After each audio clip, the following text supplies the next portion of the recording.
नमस्कार दोस्तों, स्वागत है आपका स्टडी फॉर सिविल सर्विसेज में।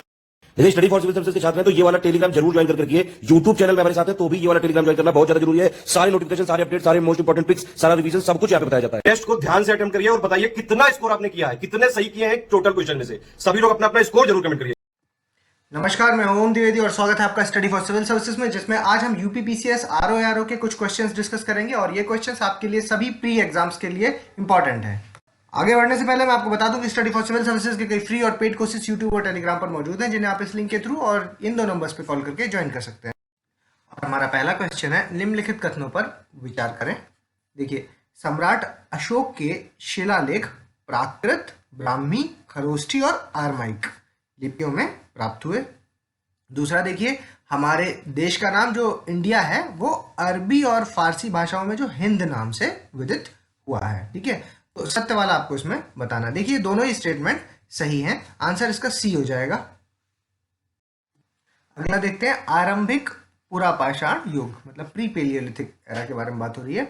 इसके संदर्भ में आपको कुछ कथन दिए हुए हैं। देखिए, इसके स्थल पाकिस्तान में कहां पर? सोहन नदी घाटी में। ठीक है, दूसरा देखिए, भारत में बेलन, नर्मदा की घाटियां और भीमबेटका वाले एरिया में निवास स्थल मिले हैं। ठीक है, सत्य वाला आपको बताना था। तो दोनों ही सही स्टेटमेंट है, आंसर सी हो जाएगा। अगला देखिए जोरवे संस्कृति है जो वो मुख्य रूप से पश्चिमी महाराष्ट्र में पाई जाने वाली नगरीय संस्कृति थी। दूसरा देखिए, जोरवे संस्कृति दायमाबाद और इनाम गांव में ग्रामीण स्तर पे थी। अब आपको सत्य वाला बताना है। तो देखिए, ये दोनों ही स्टेटमेंट गलत हैं। क्यों गलत हैं? क्योंकि ये नगरीय ना होकर के ये ग्रामीण थी। ठीक है, ग्रामीण संस्कृति थी, तो ये गलत हो गया। और दूसरा ये कि ये दायमाबाद और इनाम गांव, ठीक है, यहाँ पर क्या था? नगरीय स्तर था। ये इसके एक्सेप्शन है कि यहाँ पर नगरीय स्तर था, वैसे ये ओवरऑल ग्रामीण थी। ठीक है, तो उल्टा लिखा हुआ है यहाँ पर, तो आंसर इसका डी हो जाएगा। निम्नलिखित कथनों पर विचार कीजिए। देखिए, ताम्र पाषाण काल में महाराष्ट्र के लोग मृतक को अपने घर के फर्श के अंदर उत्तर दक्षिण स्थिति में दफनाते थे, है ना, नॉर्थ साउथ डायरेक्शन में। दूसरा देखिए, इस काल में परलोक में मृतक के इस्तेमाल के लिए मिट्टी की हड्डियां और तांबे की वस्तुओं को कब्र में मृतक के साथ रख दिया जाता था। ठीक है, तो सत्य वाला आपको बताना है। तो देखिए, इस क्वेश्चन का आंसर है सी। दोनों ही स्टेटमेंट सही है ताम्रपाषाण काल के युग के बारे में। देखिए, अब मिलान करेंगे। निकोल्डी काउंटी है जो वो इटली से हो गए, निकेतिन रशिया से हो गए, फाइहान चीन से और फ्रांसिस बर्नियर फ्रांस से। ठीक है, तो आंसर इसका हो जाएगा बी ए सी डी, यानी कि बी आंसर हो जाएगा इसका। ठीक है, अगला क्वेश्चन देखिए, पातशाहनामा निम्नलिखित में से किस इतिहासकार ने लिखी? अमीन कज़विनी, यहाँ पे नुक्ता लगा हुआ है। उसके बाद अब्दुल हमीद लाहौरी और मोहम्मद वारिस। तो इन तीनों में से किसने लिखी थी पातशाहनामा?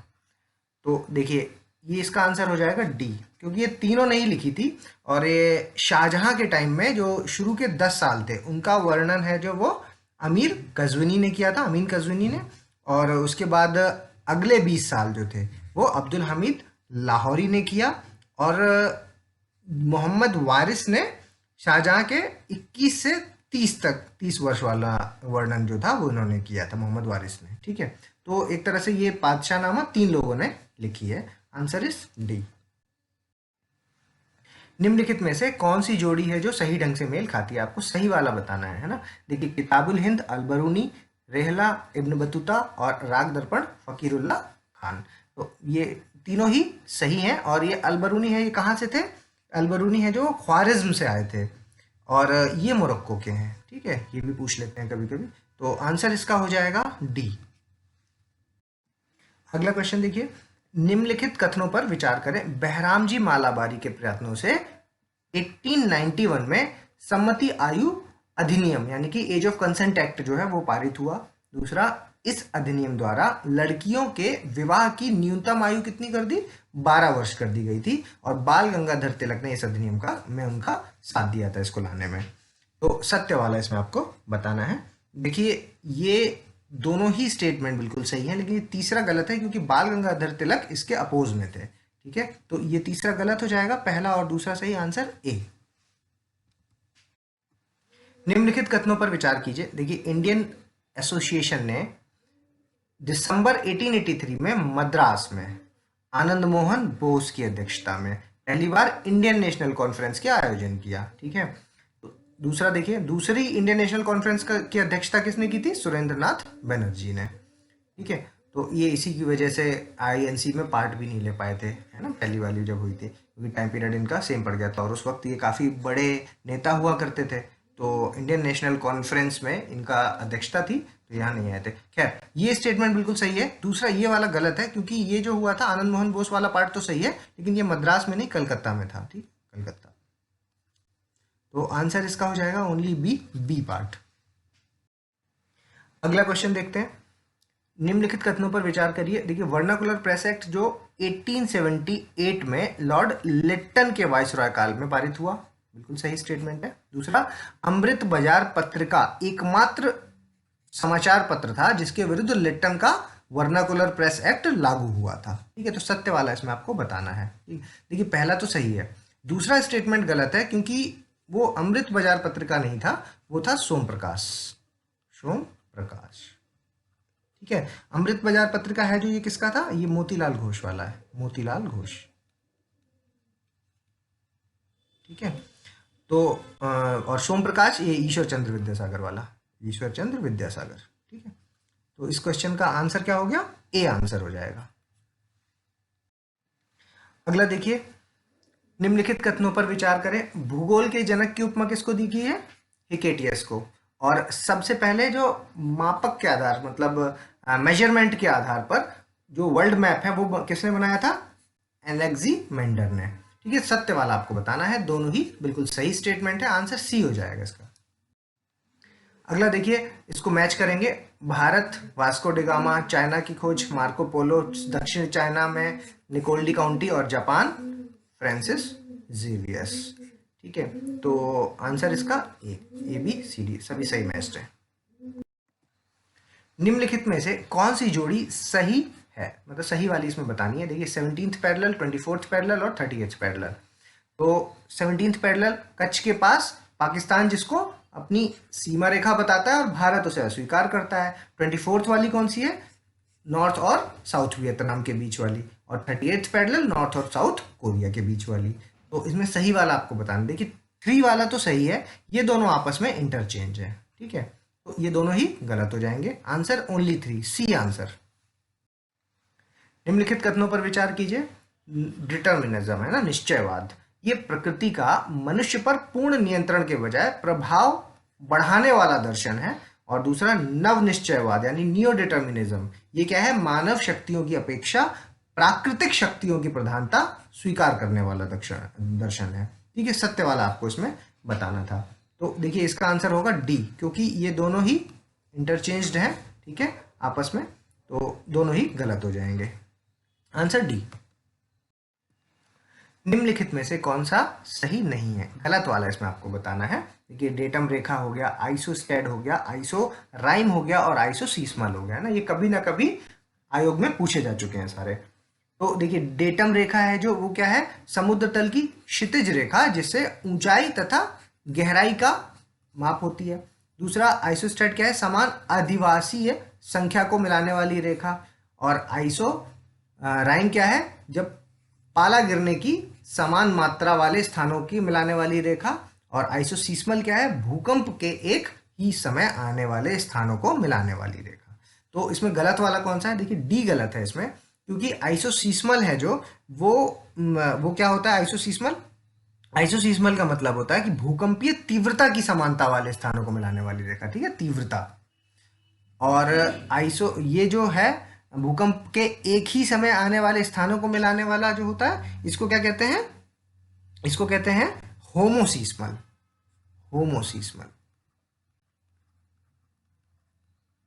ठीक है, तो डी गलत हो जाएगा इसको।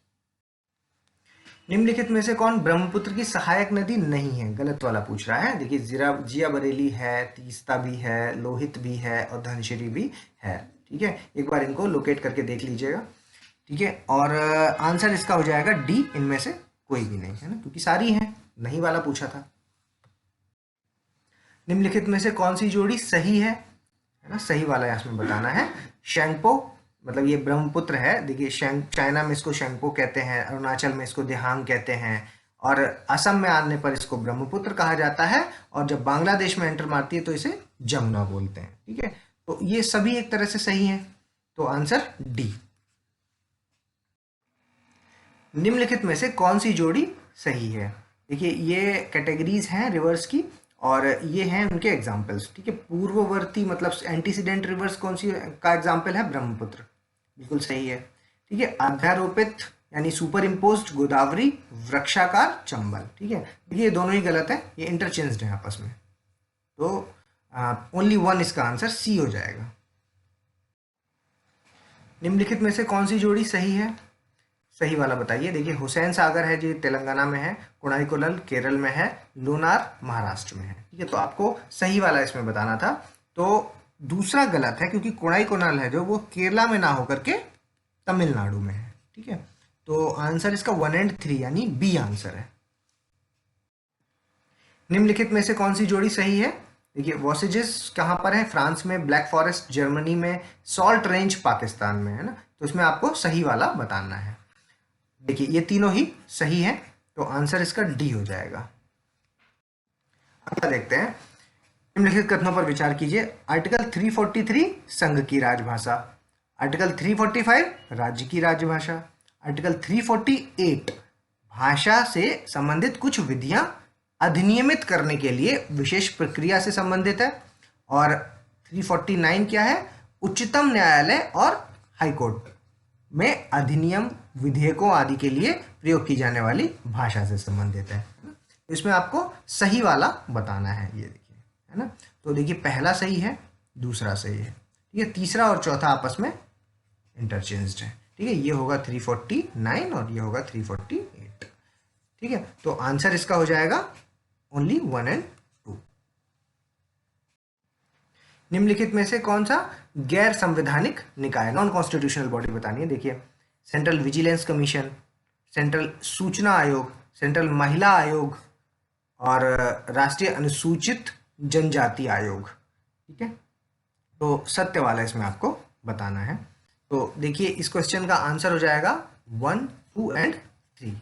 ठीक है, क्योंकि ये है जो, ये तो कॉन्स्टिट्यूशनल बॉडी है, कहाँ पर है? आर्टिकल 338 का में है ना, तो आंसर इसका 1, 2, 3 यानी ए आंसर हो जाएगा।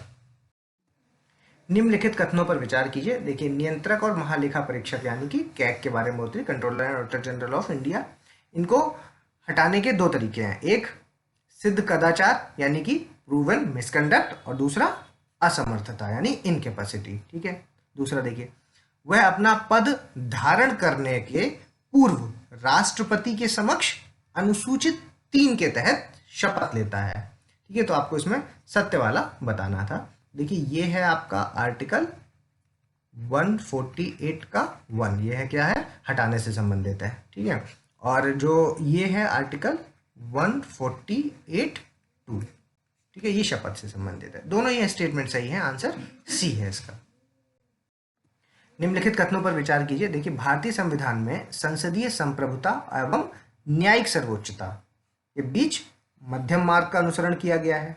दूसरा देखिए, अनुच्छेद 75(3) के तहत भारतीय संविधान में संसदीय प्रणाली की आधारशिला है ना।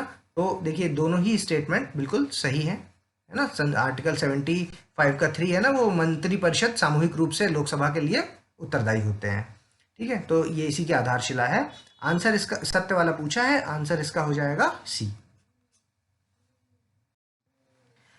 निम्नलिखित कथनों पर विचार करें। देखिए अनुच्छेद 365 के तहत राज्य की जो कार्यपालिका शक्ति है वो केंद्रीय कार्यपालिका के अधीन, तथा राज्य की जो विधायी शक्ति है वो संसद के अधीन हो जाती है। आर्टिकल 352 के बारे में बात करें तो संसद का एकात्मक रूप संघीय रूप ग्रहण कर लेता है। ठीक है, तीसरा देखिए अनुच्छेद 360 के बारे में, संसद को यह अधिकार प्राप्त है कि वह अधिकारियों के वेतन भत्ते आदि में कटौती कर सके जिन्हें भारत की संचित निधि से वेतन भत्ता आदि प्राप्त होता है। ठीक है, तो सत्य वाला इसमें आपको बताना है। देखिए पहला स्टेटमेंट तो बिल्कुल सही है। ठीक है, दूसरा और तीसरा दोनों ही गलत स्टेटमेंट है, क्योंकि संसद का जो संघीय रूप है वो क्या एकात्मक बन जाता है। ठीक है, तो ये गलत हो गया, यहाँ उल्टा लिखा हुआ है, एकात्मक रूप संघीय बन जाता है। ठीक है, दूसरा ये वाले में देखिए, यहाँ संसद को ये अधिकार है ना, यहाँ पे राष्ट्रपति को अधिकार है, राष्ट्रपति करते हैं, तो ये भी गलत हो जाएगा। तो आंसर इसका ओनली 1 यानी कि सी आंसर हो जाएगा। अगला देखिए, निम्नलिखित राज्यों को उनके पुनर्गठन के हिसाब से आपको व्यवस्थित करना है। तो ये इनकी डेट्स पता होनी चाहिए अब तक। देखिए, मिजोरम है जो वो 1986 है, और उसके बाद आपका छत्तीसगढ़ है जो वो 1 नवंबर 2000 है। ठीक है, 2000। और उत्तराखंड है जो वो कब हुआ था, 9 नवंबर को, और आपका झारखंड हुआ है 15 नवंबर को। ठीक है, तो इस क्वेश्चन का आंसर हो जाएगा डी, 4321। निम्नलिखित में से कौन सी जोड़ी सही है? ठीक है, आर्टिकल 5 संविधान के प्रारंभ पर नागरिकता, आर्टिकल 10 नागरिकता के अधिकारों का बना रहना, आर्टिकल 8 विदेशी राज्यों की नागरिकता स्वेच्छा से अर्जित करने वाले व्यक्तियों का नागरिक न होना। ठीक है, तो देखिए ये गलत है क्योंकि ये दोनों तो सही हैं। ठीक है, ये गलत क्यों है? क्योंकि ये आर्टिकल 9 है। ठीक है, और आर्टिकल 8 क्या है? आर्टिकल 8 है हमारा भारत के बाहर रहने वाले जो इंडियन ओरिजिन के लोग हैं उनके कुछ व्यक्तियों की नागरिकता के अधिकार। ठीक है, तो ये गलत हो जाएगा, 1 और 2 यानी कि ए आंसर हो जाएगा इसका। अगला देखिए, निम्नलिखित में से कौन सी मूल अधिकारों की विशेषताएं हैं? मूल अधिकार सीमित हैं लेकिन वाद योग्य हैं। ठीक है, दूसरा देखिए, राज्य उन पर युक्तियुक्त प्रतिबंध लगा सकता है। मूल अधिकार स्थायी है, और संसद मूल अधिकारों में कटौती नहीं कर सकता। ठीक है, तो सत्य वाला आपको इसमें बताना था। तो देखिए, पहला स्टेटमेंट बिल्कुल सही है, दूसरा स्टेटमेंट भी बिल्कुल सही है, तीसरा स्टेटमेंट गलत है, और चौथा स्टेटमेंट भी गलत है, क्योंकि ये है जो ये स्थायी नहीं है। ठीक है, स्थायी नहीं है। और ये क्यों गलत है? क्योंकि इसमें कटौती नहीं लिखा हुआ है, जबकि कटौती कर सकता है संसद। ठीक है, तो दोनों 3 और 4 गलत, 1 2 सही, आंसर इज ए। अगला क्वेश्चन देखिए, निम्नलिखित कथनों पर विचार करें। ऐसे इलाकों में मूल अधिकारों का क्रियान्वयन रोका जा सकता है जहां फौजी कानून प्रभावी हो, यानी कि मिलिट्री लॉ जहां पे इफेक्टिव हो। दूसरा, मूल अधिकारों का अभित्याग नहीं किया जा सकता, मतलब they can not be waived. तो बिल्कुल सही है दोनों ही स्टेटमेंट, सत्य वाला ही बताना था, आंसर सी हो जाएगा इसका। और ये क्या है? आर्टिकल 34। निम्नलिखित में से पिछड़ा वर्ग में जो क्रीमी लेयर है उसमें कौन कौन से लोग आते हैं? देखिए, संवैधानिक पद धारण करने वाले व्यक्ति। ठीक है, दूसरा, सेना में कर्नल या उसके ऊपर की रैंक वाले अधिकारी। तीसरा, केंद्रीय राज्य सेवाओं में, केंद्र में की या राज्य सेवाओं की जो ग्रुप ए और ग्रुप बी ऑफिसर्स होते हैं, और जिन व्यक्तियों की सालाना आय 6 लाख से अधिक है या एक निश्चित छूट से अधिक संपत्ति है। तो ये 8 लाख है ना, 8 लाख। तो ये स्टेटमेंट गलत हो जाएगा, 1 2 3 सही है, आंसर ए। निम्नलिखित कथनों पर विचार करिए। हाइड्रोलिक ब्रेक पास्कल लॉ पर काम करता है, और पास्कल लॉ के हिसाब से जब भी किसी द्रव पर दबाव डाला जाता है तो वो सभी डायरेक्शंस में ट्रेवल करता है। ठीक है, ये दोनों में लिखा हुआ है, तो सही है दोनों, सी आंसर हो जाएगा इसका। अगला देखिए, फाउंटेन पेन है जो वो किस सिद्धांत पर करेगा? बर्नौलीज पर, कोशिका क्रिया पर, कैपिलरी एक्शंस पर, या पास्कल के सिद्धांत पर, या आर्किमिडीज के सिद्धांत पर? तो ये करेगा कैपिलरी एक्शंस पर, फाउंटेन पेन। अगला, निम्नलिखित कथनों पर विचार करिए। लकड़ी के टुकड़े को पानी के नीचे पकड़कर रखने पर उस पर लकड़ी के बाहर से अधिक उत्प्लावन बल लगेगा। जब पानी जम जाता है तो उसका घनत्व तो बढ़ जाता है।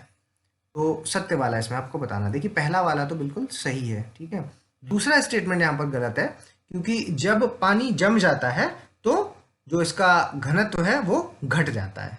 घट जाता है, तो ये गलत है, तो आंसर ए। अगला क्वेश्चन देखिए, तूफानी मौसम की दशा में बैरोमीटर रीडिंग है जो उसमें क्या असर पड़ेगा? घट जाएगी, बढ़ जाएगी, समान रहेगी, या फिर फ्लक्चुएट करेगी? ठीक है, तो देखिए, इस ऐसे कंडीशन में बैरोमीटर रीडिंग घट जाती है, गिरावट हो जाती है उसमें, तो आंसर ए हो जाएगा इसका। अगला क्वेश्चन देखिए, निम्नलिखित कथनों पर विचार करें। जब पानी को 0 डिग्री सेल्सियस से 10 डिग्री सेल्सियस तक गर्म किया जाता है तो उसका जो आयतन है वो वॉल्यूम पहले घटेगा और फिर बाद में बढ़ जाएगा, और जो लेटेंट हीट होती है उसके कारण जो हम भाप से जो जलते हैं वो ज़्यादा कष्टदायक होता है कंपेयर टू आग से जलने वाला, पानी से जलने वाला, गर्म पानी से। ठीक है, तो आंसर इसका दोनों ही सही है, आंसर इसका सी हो जाएगा। अगला देखिए, निम्नलिखित कथनों पर विचार करिए। मनुष्य की 3 जोड़ी लार ग्रंथियां, ठीक है, सलाइवरी ग्लैंड्स होती हैं मनुष्य में, और जो मेंढक और आपका व्हेल मछली है इसमें लार ग्रंथि नहीं होती है ना, salivary glands are not found. तो सत्य वाला इसमें बताना था, दोनों ही सही है, आंसर सी। निम्नलिखित कथनों पर विचार कीजिए। अल्फा कैरेटिन एक प्रोटीन है जो कि रक्त में उपस्थित है। बासमती चावल का दाना पकने के बाद लंबा क्यों हो जाता है? इमाइलेज के कारण। ठीक है, सत्य वाला इसमें आपको बताना है। देखिए, पहला गलत दूसरा सही। पहला गलत क्यों है? क्योंकि ये त्वचा में होता है, त्वचा, ये स्किन में।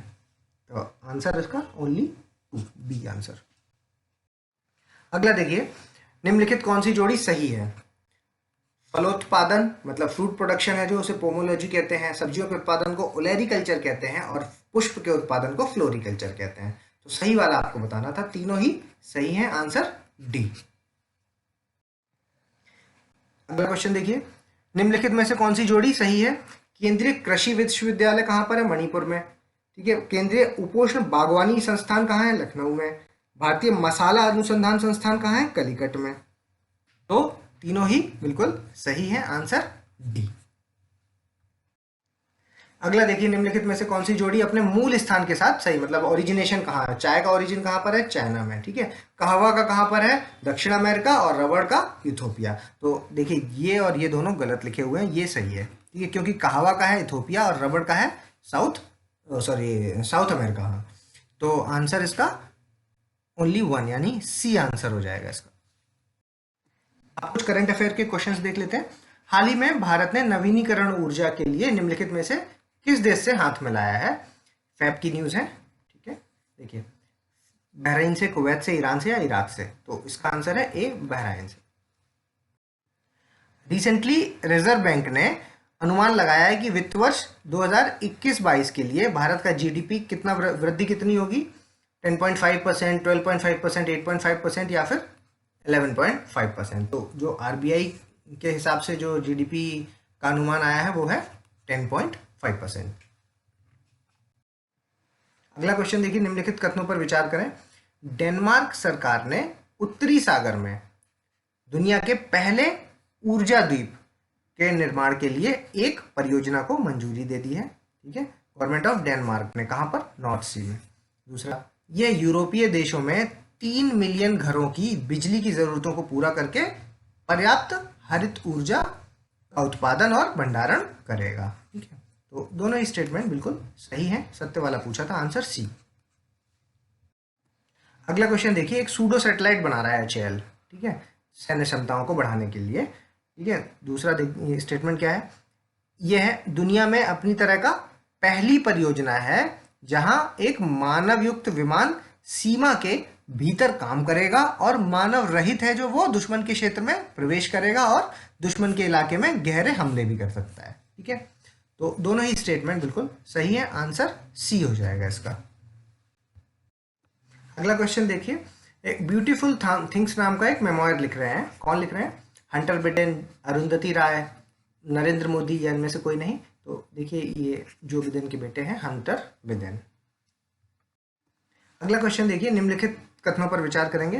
देखिए, 6 फरवरी को विश्व स्तर पर जीरो टॉलरेंस फॉर फीमेल का अंतर्राष्ट्रीय दिवस मनाया गया। दूसरा, यह दिन संयुक्त राष्ट्र द्वारा महिला जननांग विकृति के उन्मूलन के लिए, उनके प्रयासों के लिए प्रायोजित है और ये सबसे पहली बार 2003 में पेश किया गया था। ठीक है, सत्य वाला आपको बताना है। तीनों ही स्टेटमेंट सही है इसमें। ठीक है, आंसर डी। अगला देखिए, आरबीआई ने अभी अपनी मॉनेटरी पॉलिसी को लॉन्च किया है, तो इसमें आपको बताना है कि कौन सी सही है। रेपो रेट 4% होगा, रिवर्स रेपो 3.35% होगा, एमएसएफ है जो वो 4.25% होगा, बैंक रेट है जो वो 4.25% होगा, और सीआरआर है जो वो 3% होगा, और एसएलआर है वो 18% होगा। ठीक है, तो ये सभी आपको याद कर लेने हैं। आंसर इसका डी हो जाएगा, सभी सही है। कौन सा अपना राज्य पहला ह्यूमन मिल्क बैंक, ठीक है, पहला ह्यूमन मिल्क बैंक कौन सा बना रहा है? केरला बना रहा है, गुजरात बना रहा है, तेलंगाना या आंध्र प्रदेश? तो केरल बना रहा है। अगला देखिए, कोरोना से मुक्त होने वाला पहला यूटी कौन सा है भारत का? अंडमान एंड निकोबार, लक्षद्वीप, दादर नगर हवेली या दिल्ली? तो कोरोना से मुक्त होने वाला सबसे पहला अंडमान एंड निकोबार बन गया।